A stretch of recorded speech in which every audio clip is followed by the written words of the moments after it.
తీరు ఖచ్చితంగా ఆక్షేపణీయం. ఇది క్షమించరాని విషయమే. ఇది పార్టీకి నష్టం కలిగించేది. లేఖలోని అంశాలు బయటకు వచ్చినాయనే దాని మీద మా సారు వారి ఫాదర్ ఏం అభిప్రాయం చెప్తారు, ఏం నిర్ణయం తీసుకుంటారు అనేది వేచి చూడాలి. అంత ఓకే లేకపోతే ఎట్లా? దృష్టికి వచ్చింది, ఓకే, అది కేసీఆర్ గారు మాట్లాడతారు. ఇప్పుడు కాళేశ్వరం దాని మీద నోటీసులు వచ్చినాయి, దాని మీద న్యాయ నిపుణులతో మాట్లాడుతున్నారు. ఒక పక్కన ప్రతిపక్ష పార్టీలు, అధికార పక్ష పార్టీలు, రెండు కేంద్రంలో రాష్ట్రంలో అధికార పక్ష పార్టీలు వేధిస్తున్న తీరు, ఇవన్నీ దృష్టిలో పెట్టుకొని ఏం కుప్పలు అడ్డుకపోయినాయనండి?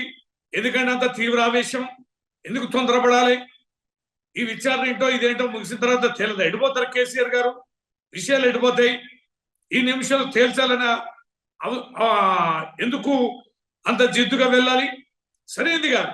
లేఖలో అంశాలు ఏంటి, లేఖ ఎట్లా లీక్ అయింది, దాంట్లో ఎంత మంచి చెడు ఉంది, అవన్నీ పార్టీ అధిష్టానం చూసుకుంటారు. కేసీఆర్ గారు దేవుడే అన్నారు కదా మీరు, ఆ దేవుడే చూసుకుంటారు. దేవుడు చూసుకోకుండా ఉంటారా? దేవుని మీద భారం వేసుకొని ఉండాలి కదా. లక్షలాది మంది ప్రజలు ఆ దేవుడి కోసం ఎదురు చూస్తున్నారు.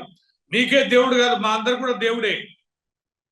ఆ దేవుడి ఆదేశాలు వచ్చేంత వరకు ఓపిక ఉండాలి కదా. దేవుడి మీద దండెత్తారా?